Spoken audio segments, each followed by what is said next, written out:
नमस्कार, आप देख रहे हैं वीकी न्यूज और मैं युधिष्ठिर उपाध्याय। पूरी दुनिया भारत के कोरोना से जुड़े फैसलों को लेकर मोदी सरकार की तारीफ कर रही है, तो वही कांग्रेस और बीजेपी के बीच लगातार तनातनी जारी है। कांग्रेस अपने कंफ्यूजन के चलते ये फैसला नहीं कर पा रही है कि आखिर उसे सरकार का सपोर्ट करना चाहिए या नहीं। कभी कांग्रेस लॉकडाउन को लेकर सरकार का सपोर्ट करती दिखाई देती है, तो कभी लॉकडाउन को दूसरी नोटबंदी बताया। इसी तरह से कांग्रेस की तरफ से लगातार सुझावों की बौछार हो रही है, तो वहीं अब कोरोना काल में राजनीति की सलाह नहीं देने वाले राहुल गांधी एक बार फिर बीजेपी पर हमलावर हो गए हैं। जी हां, इस बार आरोग्य सेतु ऐप को लेकर बीजेपी और कांग्रेस आमने सामने आ गए हैं। राहुल गांधी ने सरकार पर निशाना साधते हुए ट्वीट करते हुए लिखा कि आरोग्य सेतु मोबाइल ऐप एक जटिल निगरानी प्रणाली है। इसके जरिए एक निजी ऑपरेटर को सूचनाएं आउटसोर्स की जाती हैं। ये डाटा सुरक्षा और गोपनीयता के लिए गंभीर चिंता का विषय है। तकनीक का इस्तेमाल करके समस्याओं को सुलझाया जा सकता है, लेकिन इसका ये मतलब नहीं है कि सरकार इसका फायदा उठाकर लोगों की अनुमति लिए बिना ही उन्हें ट्रैक करने लगे, उनकी जासूसी करने लगे।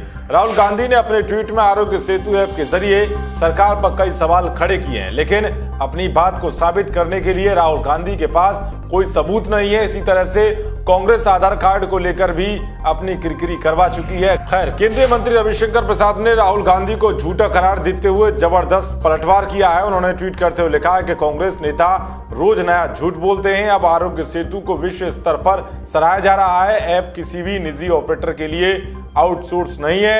जिन्होंने जिंदगी भर निगरानी की हो वो नहीं समझेंगे कि तकनीक का इस्तेमाल अच्छे कामों के लिए भी किया जा सकता है। तो बीजेपी प्रवक्ता संबित पात्रा ने भी कांग्रेस पार्टी पर अफवाहबाजी और फेक न्यूज का एजेंडा चलाने का आरोप लगाते हुए लिखा कि राहुल गांधी ने आज पुनः वही किया जिसके लिए वो जाने जाते हैं, झूठ बोलना। आरोग्य सेतु कोविड के खिलाफ इस युद्ध में हमारा व्यक्तिगत अंगरक्षक है। राहुल गांधी झूठ बोलकर भारत से इस अंगरक्षक को क्यों छीनना चाहते हैं। इतना ही नहीं, संबित पात्रा ने वीडियो के जरिए भी राहुल गांधी समेत कांग्रेस को जबरदस्त लताड़ लगाई। आज फिर राहुल गांधी और कांग्रेस पार्टी ने आरोग्य सेतु को कटघरे में खड़े करने का प्रयास किया है।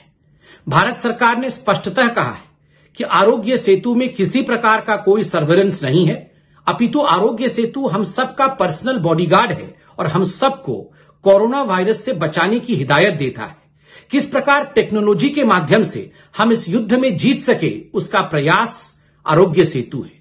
कांग्रेस पार्टी के पास किसी भी विषय को लेकर कोई समाधान नहीं है, किंतु नित नए झूठ फैलाना, नित नए मिस इन्फॉर्मेशन के माध्यम से, फेक न्यूज के माध्यम से समस्या खड़ी करना, यही राहुल गांधी और कांग्रेस पार्टी का एकमात्र दायित्व आज नजर आता है।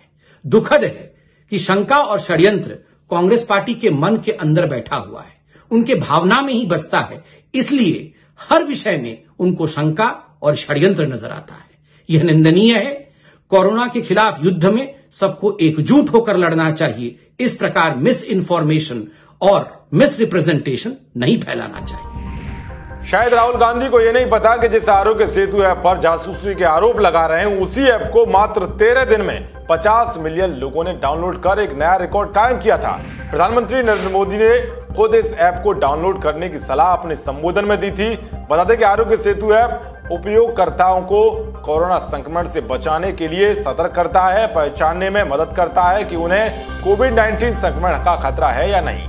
ये कोरोना वायरस का और इसके लक्षणों से बचने के तरीके सहित लोगों को दूसरी जगह जानकारी भी देता है। इस ऐप के जरिए जल्द ही सरकार देश के करीब 90 करोड़ लोगों तक पहुंचाने वाली है, और सिर्फ स्मार्टफोन्स पर ही नहीं बल्कि बटन वाले फीचर फोन्स तक भी इस ऐप को पहुंचाने की तैयारी की जा रही है। ये ऐप कोरोना के खिलाफ लड़ाई में सरकारी दिशा निर्देशों और मेडिकल सलाहों को हर भाषा में जनता तक पहुंचाने में सबसे बड़ा माध्यम साबित हो रहा है। देश का विदेश में भी इस ऐप की तारीफ हो रही है। जिस तरह से राहुल गांधी कोरोना काल में लगातार राजनीति कर रहे हैं, उस पर आपकी क्या राय है, कमेंट बॉक्स जरूर बताएं। देश और दुनिया की तमाम खबरों को पाने के लिए देखते रहिए वीकी न्यूज। जय हिंद, जय भारत।